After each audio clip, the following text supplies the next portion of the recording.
Today's story comes from one of the most influential books in world history, 1001 Nights.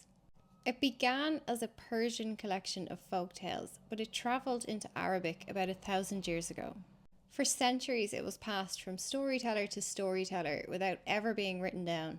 Even if you aren't familiar with 1001 Nights by name, you probably know Aladdin, or Sinbad the Sailor, or Ali Baba, the Prince of Thieves. They all come from this vast collection of stories. Today we're looking at the Fisherman and the Jinni. A poor elderly fisherman lives by one rule. He will cast his net 4 times a day, no more. 3 times on this day he casts his net and brings up nothing but junk. But on the 4th he hauls up a heavy copper jar. It's stoppered with lead and stamped with the seal of Solomon. Curious, he opens it. A column of smoke pours out and becomes a towering Jinni. The Jinni announces that the fisherman may choose the manner of his death. The fisherman asks why, and the Jinni explains. Long ago, he defied Solomon and was sealed in this jar and thrown into the sea. For the first century of his imprisonment, he vowed riches to anyone who freed him. No one came. In the 2nd century, he vowed power to anyone who freed him, and no one came. And in the 3rd, he offered 3 wishes. After 400 years of this, enraged, he swore to kill whoever releases him. The fisherman is terrified but quick, and he asks, how can something so vast sit in such a tiny jar? The Jinni, proud, demonstrates how by turning back into smoke and going back into the jar. This time the fisherman slams the lid shut and seals him back in. From the inside, the Jinni begs for release and swears he will be safe. But the fisherman answers only with cautionary tales about rulers who kill their helpers and pay for it. He tells the Jinni the story of Wazir and the sage Duban. This is a tale within a tale. It's the story that the fisherman tells the Jinni about another king. A king in Persia who had leprosy, and a sage named Duban tries to help him. The court Wazir becomes jealous and tells the king that Duban is plotting against him. The king, fearing betrayal, orders Duban's execution. But before he dies, the sage asks, could he take a book from the library? And the king agrees. Duban is executed, but later the king opens the book and the pages have been poisoned. As he licks his finger to turn them, he absorbs the poison and dies. The fisherman tells the Jinni this story. Eventually, the Jinni and the fisherman come to an agreement. The Jinni swears a binding oath, and the fisherman lets him out of the jar.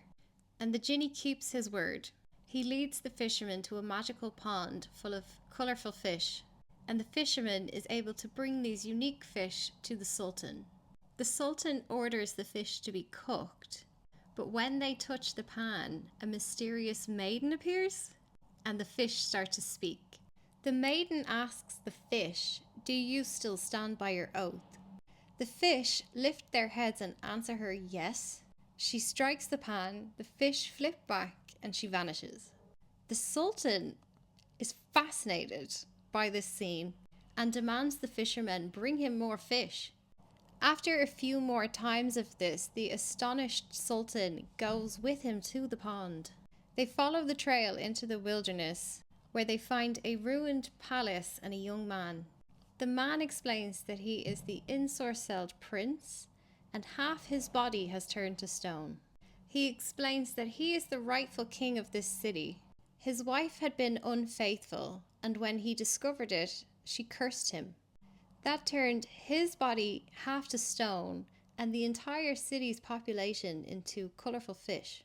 The maiden in the kitchen was part of this enchantment cycle.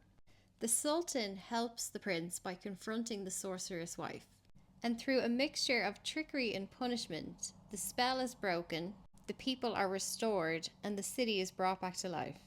And the fisherman gets rewarded richly, because without him and his fish, the Sultan would never have found the ruin or broken the curse. It's one of the more complicated folktales that I'll cover. So what does that all mean? Firstly, it's about power once released.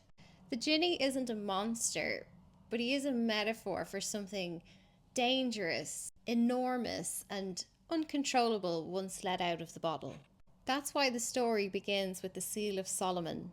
Solomon, in Islamic and Jewish traditions, is the king who could command the jinn and bind them to his ring. His seal was the original sign of legitimate authority. Once that gets broken, chaos pours out. The fisherman succeeds here because of his wit. The fisherman has nothing, no weapons, no allies, no money. His only tool is cleverness, and he's able to spin a story so convincing that the Jinni believes him. And in proving the fisherman wrong, he traps himself again. The lesson is simple. Force can't contain force, but narrative can. The fisherman warns the Jinni with stories about other rulers who kill their helpers and get punished, or who break their promises and are destroyed. These nested tales are moral scaffolding. They remind us that power without justice destroys itself. By the end, the Jinni changes course, not out of kindness, but because he's bound by oath, and that oath restores balance. The fisherman is old, ragged, barely surviving.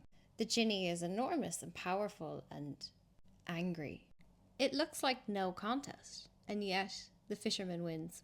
That's why this story has resonated across centuries and across regions, because it tells ordinary people you are not powerless.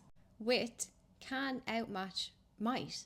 The story tells us, firstly, that power should never be truly trusted once released. Your cleverness, your intelligence, your wit, your narrative, those are the strongest tools, the biggest weapons that you have.